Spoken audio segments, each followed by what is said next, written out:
Norma had said in conversation, she said, I'm 8 generations living in Botany Bay since Captain Cook, since they arrived. She said, 8 generations, why do I have to prove, and this was the next part of the conversation, why do I have to say who I am or prove who I am or defend who I am at all, anytime? You know, we are who we are and our family is who we are, and everyone knows us and everyone knows who's who.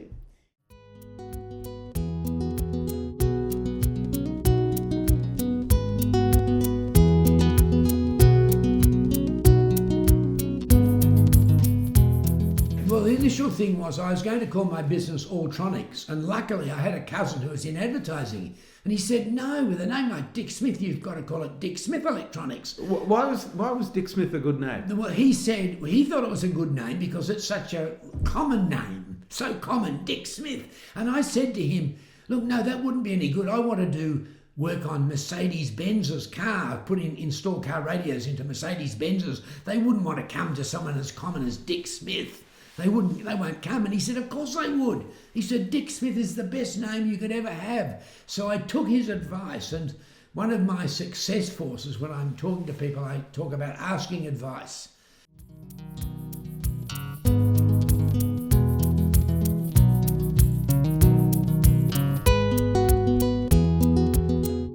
Only about a month that the government used the Christmas Island detention centre. They emptied the detention centre and put the people from Wuhan, which was supposedly the epicentre of, not the epicentre, there's another word for it,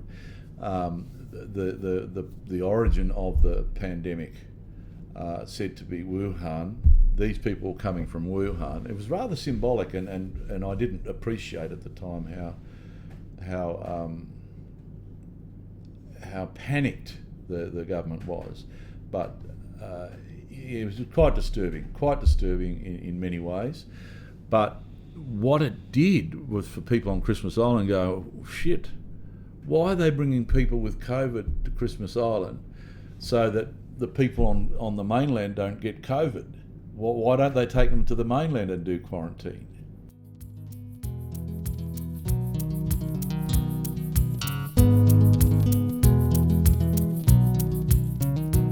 Yes, it is.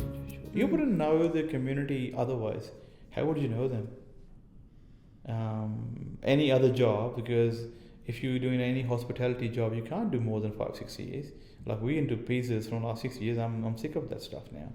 But with ice cream, it's a happiness. It's not even much money, and it's not even a lot of pressure onto you. Just nice to people. They talk to you, because you know everyone in the community. You have more information than anyone else. All the politicians want you to. We have photo with them because for the PR and stuff. And I'm sitting with you because of my truck again, I believe. That was just a community connection. It's a social cohesion, and especially in Shepparton, the stuff I sell is Italian stuff. So you're living in Australia and you come from India, you're selling a bloody Italian stuff in small town Shepparton. So it's just a multiculturalism itself.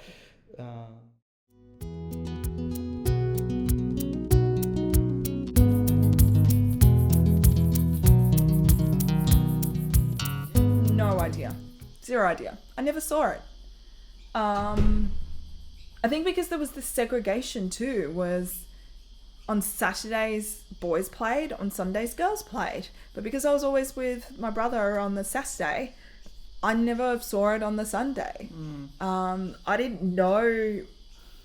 I mean, I remember watching the 96 Atlanta Olympics.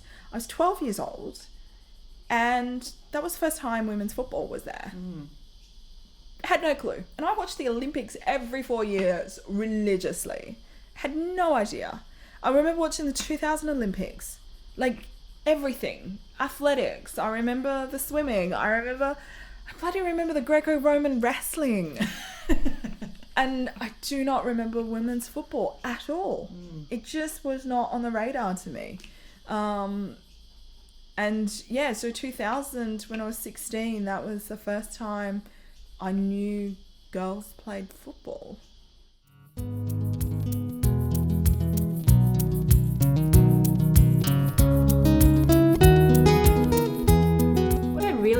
say is I think this is so important.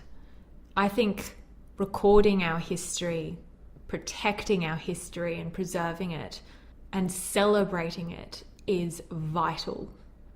To anyone listening to this in however long a time, 50 years, 100 years, I would tell them that these stories, our stories, trans lives, are so beautiful and are so worthy of protection, and I hope we're better at it in the future. And that's why this project is so important.